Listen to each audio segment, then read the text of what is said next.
maybe 2 years ago, you're thinking about, well, how can you grow a market that's already 50% of the market? And it was plateauing it was definitely plateauing.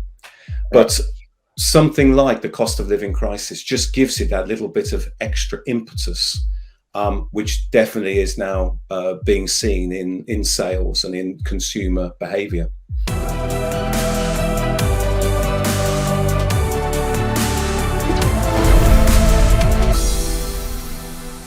Today, I'm delighted to be joined by Paul Stainton, a veteran of the UK grocery industry with over 30 years experience working for retailers and consulting with manufacturers. Paul was the first UK buyer for Aldi, where I believe you stayed for 31 years. Is that correct, Paul? Yeah, I certainly did, Ben. 31 long years. I'm not too sure about being called a veteran, but I suppose you've got to you've got to accept when the inevitable comes. Yeah, that's true. That's true. So, Paul, welcome to the Innovate Podcast. Delighted to have you on. How are you today? Yeah, no, really well. Thanks, Ben, and thanks for having me on today. Looking forward to having a chat. It's our pleasure. So, I guess first of all, let's just set the scene. Do you want to just tell the listeners a bit about your background and what you're doing now at IPLC? Yeah, sure. So as you said, very lucky to be the first buyer at Aldi. So that was back in 1989. Some time ago now, and amazing to think that Aldi's been around in the UK that long. Prior to then, I was with the co-op for 3 years, and great times at Aldi. Some difficult times and some great times in terms of the way that the business developed.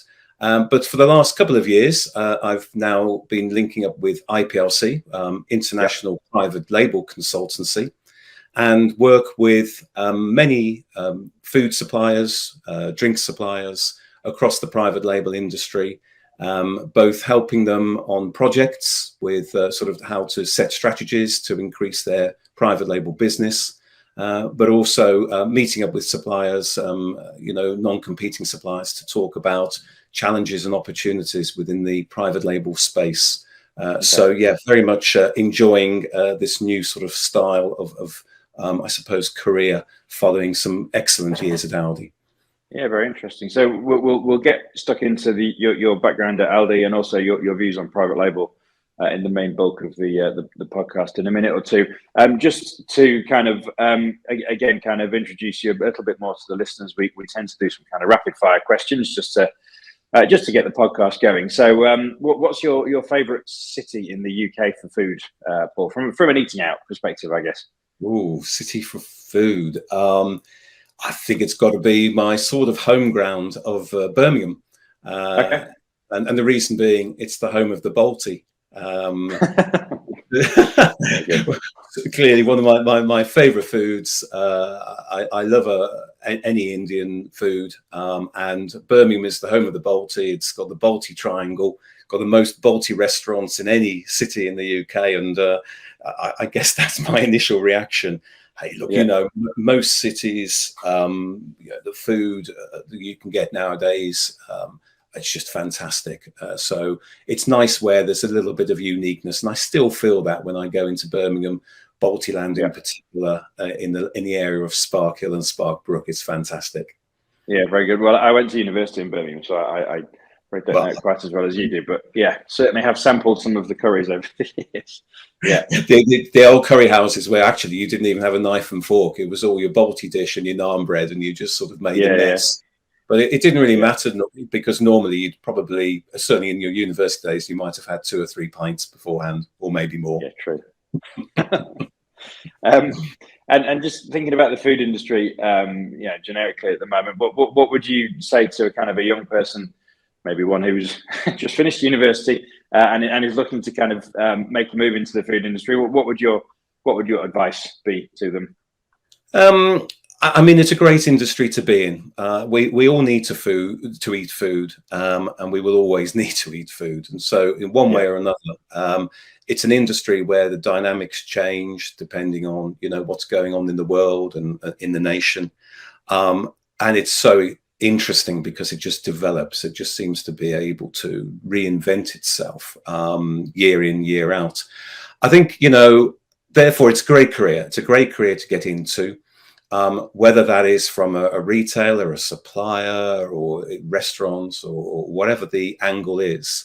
We all have an interest in food. And when you're talking then to your family, to your friends, everybody's got an opinion. So it's a very general area to be in, and one which has got so many great opportunities from retail supplier side that, you would not be doing yourself injustice by thinking, I want to go into the food industry. Yeah, agreed. And you've spent what I imagine is the vast majority of your career in the food industry. If you hadn't have kind of landed within food and consumer goods, where would you have loved to have spent your career? Probably on the golf course for all my career, if I could. If I'm honest, food was always of interest to me, albeit I did study accountancy at uni, at Salford Uni. But that put me off, I think, accountancy for life, or at least lots of spreadsheets. No, I mean, I think food, you always have that sort of inane sort of interest in, and that's why I was in it from day one. So I've not really thought about where else I'd like to be, other than, if I had started on the golf course back then maybe I could be a little bit better than I am now. Okay, we'll say semi-pro golfer. Indeed. Okay, very good. So we're going to get into the main bulk of the podcast now. So kind of delve into the world of private label from a buying and product perspective. Try and kind of visualize where private label is heading, what the opportunity is for it now, and what it needs to kind of be fit for purpose in the kind of current economic climate. I mean, the obvious kind of really interesting area of your background is the amount of time that you spent with Aldi, and the kind of the journey that you went on from what I presume was very few stores in the UK to many hundreds of UK, and what that was like to be part of. And then, as I said, we'll talk more generically about your views on the sector. So let's start with private label, I think, first of all. So what would your kind of high level observations be on the opportunity for private label within the food and drink market right now? All I can say, it's a huge opportunity for private label. Always is, and always has been when, we've been in the recession or high interest rates, or people's spending power has reduced. And, we are in a dramatic state at the moment, I would suggest, where, the cost of living crisis has really bit, and it's already being seen, not just in the UK, but also worldwide, in terms of a spending choice into private label, and there's definitely been a movement. So only recently, I think it was Kantar who reported that private label now is something like 53% of the UK market. It's growing ahead of the market as well, and to the detriment of brands, because clearly there's only 1% that you can get. And I think that is an opportunity, because I mean, the UK is one of the biggest private label markets anyway across the world. In Europe, only second, I think, to Switzerland. So, maybe 2 years ago, you're thinking about, well, how can you grow a market that's already 50% of the market? And it was plateauing it was definitely plateauing.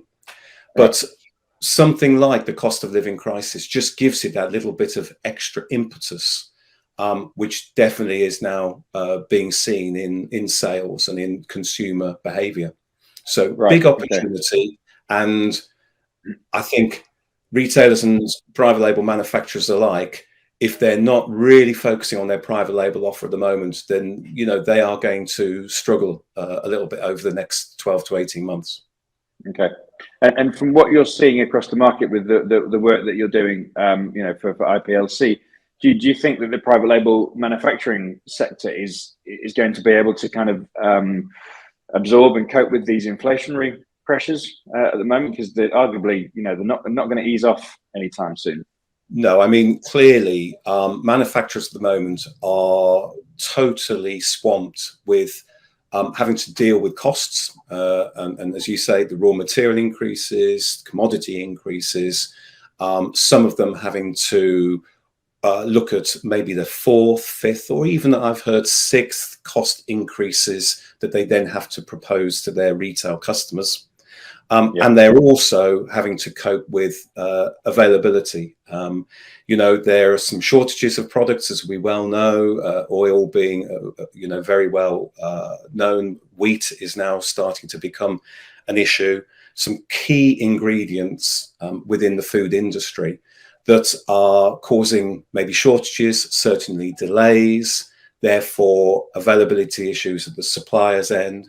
And then if you add to that, then some of the products that they're selling, the demand is going up in terms of selling private label products. Then the retailers are struggling with availability. They're putting pressure onto the suppliers. And overall, it's just the perfect storm for suppliers in terms of how they're coping. Right. So yeah, it's very tough out there at the moment. But the suppliers that I'm talking to, and the suppliers that IPLC talks to across Europe, it's the ones who are collaborating as best as they possibly can with their retail customers who are getting through this perfect storm. Okay. Okay. We're going to talk a little bit about innovation for a moment or two, which might seem a little strange because we are seeing many businesses kind of shy away from investment in innovation. But just back to the kind of the private label opportunity for a moment. Do you think that product innovation has got an important role to play within that opportunity over the coming months and years? Without doubt, Ben, it's got a huge role to play, because what else are you looking at other than just firefighting with costs and availability? If you're not looking to develop your business either as a retailer within your private label range, or in terms of your manufacturer or supplier in helping their retail customers develop great new private label innovation, then you're just not going to attract consumer interest and therefore consumer loyalty. At the moment, one of the outcomes of the cost of living crisis is that consumers are shopping around. Loyalty has definitely diminished, certainly across some of the established retailers, and we're seeing a lot of people and consumers both deflecting over, if that's the word, or choosing, should I say, to go over and shop at discounters and variety stores, and also spending less at their traditional supermarket that they will have shopped at. And that's in order to save money, and it's understandable. One way that all retailers should be trying to keep hold of their customers is by launching great new innovative products, keeping their range fresh. We all know that innovation did take a little bit of a backstep during the first year of the pandemic. It did pick up in 2021, and certainly there's been some fantastic innovation going on. But if you're not working on your categories and looking at how to both innovate with new products, but also upgrade, update your existing products, known as existing product development, or EPD, to some within the marketplace, then you're definitely going to suffer at the hands of your competitors. Right. Okay. So I think you and I both, in favour of manufacturers and retailers continuing to invest in innovation at the moment. Are you seeing manufacturers kind of approach you and having to dial back on investment in either innovation or marketing or category due to the kind of the financial challenge that they're facing at the moment? Yeah, I have not really seen a great deal of dialing back of late, because I think they all realise what I've just said. They all realise that they have got to develop new products for their retail customers. I always say to every supplier and manufacturer, the way you're going to keep your business with your key customers is to be on the front foot, be proactive. It's absolutely essential for private label manufacturers as well as branded manufacturers. Brands are expected to innovate. However, the speed to market can be much slower with brands. There's a lot of consumer testing that needs to go on. there's a lot of investment required for brands. You know, if you're going to launch a new product, you've got to be thinking about your marketing budget, etc., etc. So a brand relaunch, we all understand it's a big thing for that brand. Within private label, it's a lot more dynamic. You know, speed to market can be quicker, needs to be quicker, but it can be, and it's also more dynamic in terms of you can be a little bit more adventurous in what you launch. So as a manufacturer, why are you not going out to all of the stores in the UK and beyond, looking to see what's going on in terms of new products, going into restaurants and looking to see what new flavors are coming out in meals and dishes, doing lots of research and understanding where your category is, and therefore being able to be proactive to your main customers to say, this is what you should be doing in your category. You know, the retailers themselves, really, really busy. You know, they are managing, as we said earlier, cost, price increases. They're managing availability, which is the key for them. They are having less time to go out and look to see what's going on, where new innovation is going to come from. So they will be expecting their suppliers to do it. So it's absolutely essential. And therefore, I haven't really seen or experienced a great deal of manufacturers that I know saying, oh no, we're just going to put innovation to the side at the moment, because to be honest with you, you know, that could be commercial suicide. Yeah. Okay. No, that's good to hear. So let's reflect back on your time at Aldi for a moment. So you were there for 31 years, I think you said. So just I guess kind of describe that journey first of all, in terms of the Aldi journey during that time and their role in the market from when you joined in 1989 through to when you left in 2020. Sure. Well, you know, it was, for me, it was a delight to see them move into the number 4 spot a couple of weeks ago in the latest. I imagine, And you know, because when Aldi first came into the UK, I literally, we were buying without any stores. So, you know, I joined in 1989 and we opened our first store in April 1990 in Birmingham, as it happens. Okay. And so we were pulling together a product range which, in hindsight, which is always a wonderful thing, was a little bit of a mix and match of products. We got a bit of private label in there. We had some brands in there. We had what we called, and the industry sometimes calls, tertiary brands in there. So sort of secondary brands that don't have much distribution, but manufacturers can offer them out. And, you know, we opened up, and not surprisingly, because of Aldi and indeed subsequently Lidl coming into the UK, it's all about price. And, you know, it was fascinating times because people were just not expecting the sort of prices that we came out with at Aldi. So the first few years just became a battleground of price. Quick Save, the discounter, was still around at that time. White label products, private label products came in, such as Quick Save's No Frills and the Tesco value products, just with prices to try and match Aldi. And then in 1993, Lidl as well, when they started up in the UK. So really, for the first 10 years or so, it was all about price rather than quality. I would suggest quality was okay, but it wasn't really certainly wasn't anywhere where it is now.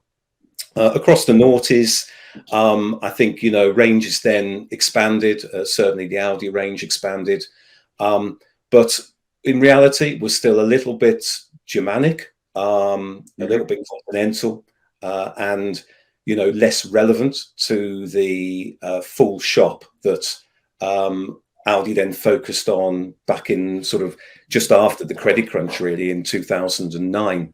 And that was the turning point for me in terms of where discounters have developed in the UK, because both Aldi and Lidl decided that, you know, what we're doing is okay, but we've got 1 or 2 or 3% of the market, you know, and we don't seem to be able to capture consumers from the big 4.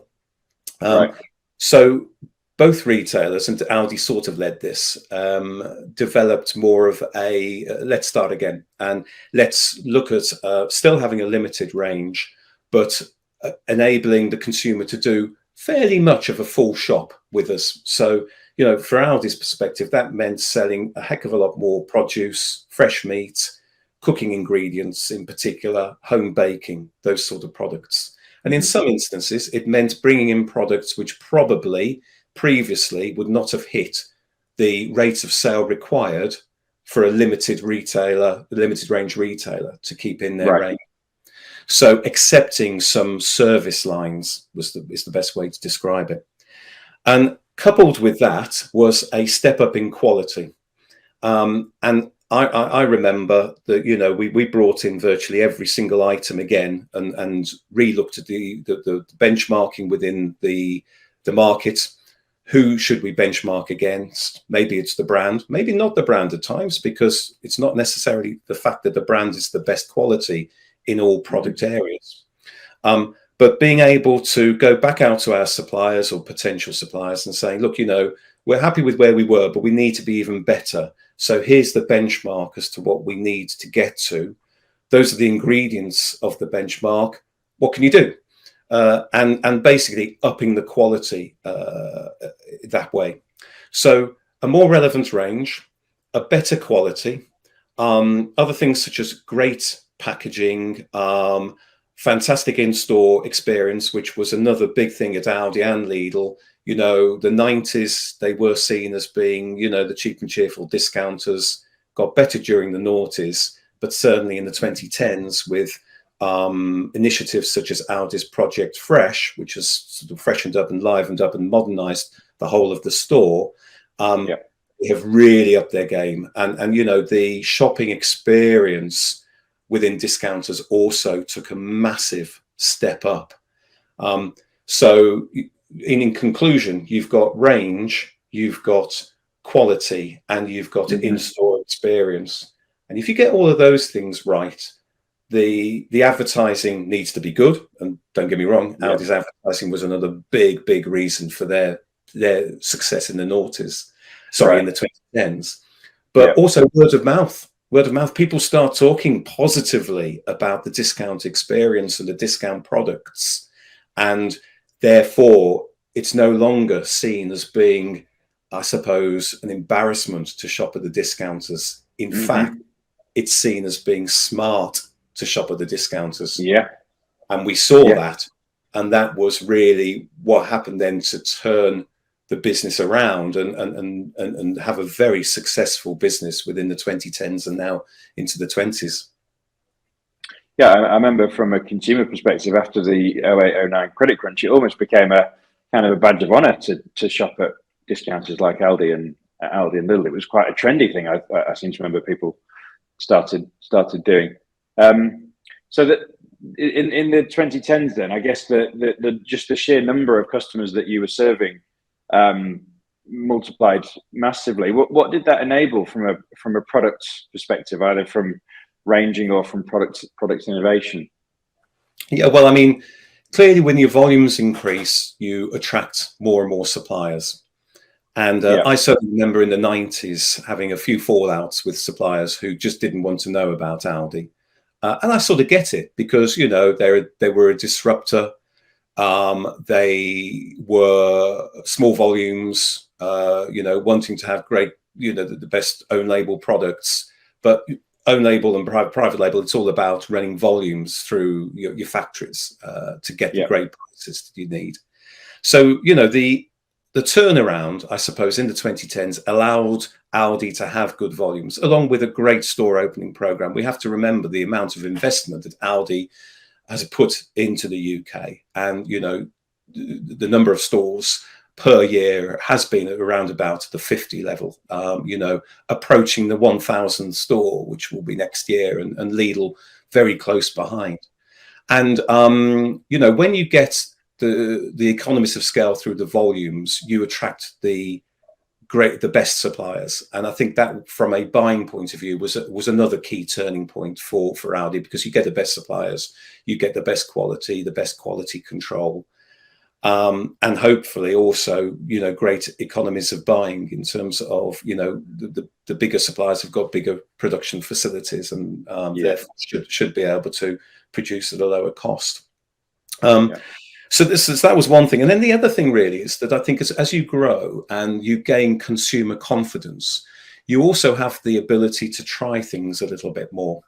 And the one area where Aldi in particular has done so well in the 2010s and continues to do so is in their premium own label tier, the specially selected range. Right. They're now they've got 14%, just over 14% of the premium own label tier in the marketplace. Gosh.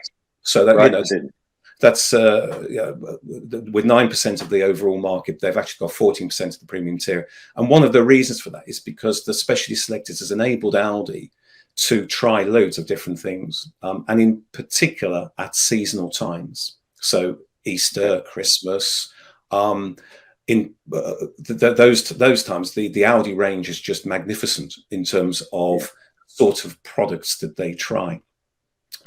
So yeah, I think over a period of time that then I suppose enables the overall impression of the own label range to grow even higher, because if you have a really good premium tier of amazing quality, innovative, sort of unusual but highly regarded and well-sourced products, it then raises the profile of the rest of the products that you're selling. Standard tier in Aldi, Lidl and everywhere is still the majority of where the sales are. But I think Aldi's premium tier, and Lidl do a reasonable job with Deluxe as well. I think that's been another step change and game changer within the marketplace. How interesting! I didn't know that Aldi had such a market share within premium. That's really interesting. Has that enabled them to lead with product innovation? Do they bring products to market that are unique within the market within that premium tier, or are they still kind of looking around and seeing what's working and just reacting extremely quickly? I think it comes back to my earlier point about it's down to the suppliers to be proactive and innovative and just come up with the ideas. And my advice to suppliers is don't hold back in what you think might sell, even if there's not a great deal of market data behind it. In that specially selected area, I'll give you one example. And we're just around about Halloween time now, aren't we? But I remember last year they had Halloween burgers. And you'd probably wonder, Ben, what's he on about? How can you make a burger, a Halloween burger? Well, what Aldi did was they basically had a lovely £1/4 beef burger with a pumpkin-shaped red Leicester cheese on the top of it. So it was a burger malt. And they put 4 of those into a pack. They put a lovely Halloween design on. They sold it with other Halloween products in the chiller for a limited period of time. They got great PR for it, and the product seemed to sell well. And it's unusual. And then elsewhere within the specially selected range, they're selling products like a Spanish Manchego cheese. I would never have considered that when I was the Aldi cheese buyer back in the sort of late 90s. They're selling some fantastic gastro pub meals such as lamb moussaka and fish pies, hog roast sausage rolls. Who would have thought of a hog roast sausage roll? Only the other day I was picking up some smashed avocados, 3 avocados already smashed, ready for me to use. All of those products, I don't think any, and there's loads more, hundreds more, I don't think any manufacturer would have thought, I've got great market data on there. I'm going to be able to now try and sell that into a retailer. What would have happened would be either between the buyer or the manufacturer, or maybe, one or a combination of the both. They've just come up with these ideas and thought, shall we give it a go? Yeah, go on, let's give it a go. And I'm sure, with all new product developments where there is quite a high failure rate, there's probably have been a few products which Aldi and Lidl have launched and haven't worked. You can often see that because they won't repeat it the next year. But my word, I think there's a huge amount that have worked. It's created a really good point of differentiation for them as well. Right. Okay. So a lot of their innovation is seasonally focused, either at events or kind of key selling seasons like summer. Yeah. I mean, there's still a lot going on, don't get me wrong, during the year. And it's not all in specially selected. A big thing which we faced at Aldi, and, there's still the odd legal dispute, isn't there? Let's not mention too many things about the villa. But is the Me Too sort of thing, which, the discounters have been criticised over. But if you think about it, if you're offering a range of 2,000 or so core range items to your consumers, whereas a Tesco or a Sainsbury's would be offering 25 to 30,000 across brands and private label, you have got to indicate to your consumer that product X is supposed to be like brand Y. Only recently I've seen Aldi have just launched some really great Me Too ice cream tubs. And they're quite open. I think, through the press, they say, look, we're 30% cheaper than the brand on. These were like Oreo type products and flake type ice cream tubs. And when you look at the packaging, you think, the critic might say, it's just too similar. They're just taking the mick. But I think Aldi have got a very good way of giving out the product indicators, but not totally ripping off the brand. And once or twice they may have made a mistake, and they've rectified that mistake in the past. But they've got to be able to indicate, look, that is the brand that we're trying to emulate. And they're doing lots of that, and they're doing that throughout the year. I've seen some great innovation within their confectionery area of late. They're plant-based, which I know has been mentioned on a few of the previous podcasts you've done, Ben, but the plant-based market, which is a very dynamic market, or has been in the last 2 or 3 years with regards to new product innovation.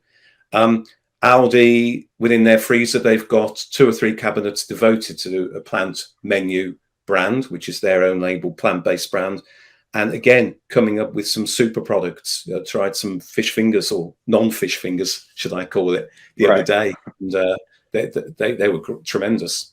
So, yeah, lots of great innovation still happening outside of the seasonal areas as well. Okay. And you mentioned the multiple retailers there, the Tesco's, the Sainsbury's. I mean, if you were kind of jumping over to the other side of the fence and advising those guys at the moment about what they can do from a private label and a product perspective to try and counteract the growth of the discounters, what sort of things would you be talking to them about at the moment? Yeah, I mean, it's tough for them. It's one of those areas. If you've got a business of the size of Tesco, as to Sainsbury's, you've got to look after your brands. Brands is, people come to you for the brands, and a huge source of your income will be through margin and promotional monies from the brands. So getting that balance between brands and own label is a real art for the big retailers. It's been clear that they've been trying to tackle the growth of the discounters using different methods. A really clear one has been the Aldi price match, which we saw Tesco introduce in 2020, and then Sainsbury's have their version in 2021. Flattering the discounters, a lot of people have said, almost promoting the discounters themselves. But I understand why they've done it, because they were seeing the discounters taking business away from them. And for sure, I certainly remember when Tesco launched their Aldi price match, it did stem the switching away from Tesco into Aldi. It did sort of stem that for a period of time. Now, within there, they are using their sort of discounter brands, which again was quite an interesting development when a few years back, Tesco started it all off by moving out of Tesco value and trying to almost replicate the Aldi and Lidl exclusive brands by having their own exclusively at Tesco, exclusively at Sainsbury's brands. My own personal view on that, certainly at the time, was they were rebranding, but not necessarily matching the Aldi quality or the Lidl quality. And I think that was possibly not the right thing to do, because they were trying to say, well, this is an Aldi equivalent product. But then when you looked at some of the ingredients, it wasn't. Some ingredients have changed over the years. Some products have gone, some products have been added. And I would say that, the the quality differences between those exclusive ranges at Tesco and Sainsbury's is a little bit closer now to Aldi and Lidl, but it's still not exactly the same. In fact, some of the products are clearly the same quality as the value tier at both Aldi and at Lidl. Right. So that's the first thing that I saw. Then clearly we've seen a lot of activity in terms of trying to, I suppose, combat the discounters by increasing value tier products, in particular Asda. Now, whether their extension of their rebrand of their Smart Price and Farm stores into Just Essentials and their doubling of the range, whether that's actually to try and stem the growth of the discounters, or whether it's just to pick up on where the economic climate is at the moment, only Asda would be able to answer that. But again, that's a really interesting development within the own label market at the moment, where, you know, we are seeing growth in the value tier, albeit off a very small base. Value tier is only about 4 or 5% of the own label market. Okay.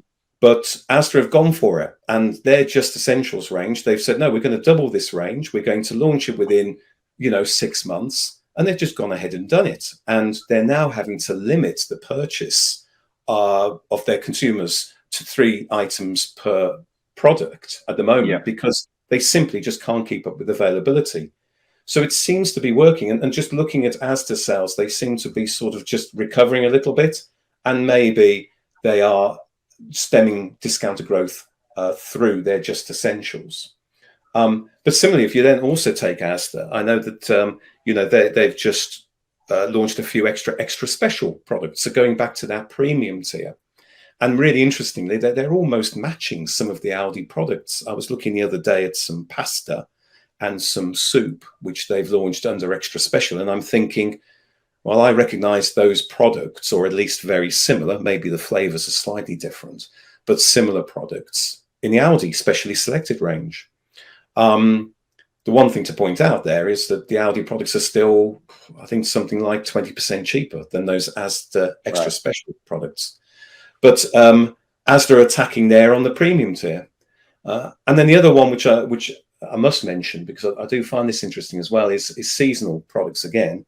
I know Tesco, the last couple of years, they've launched their own label chocolate reindeer, which is almost a mimic as to what Aldi have been selling very successfully for many years.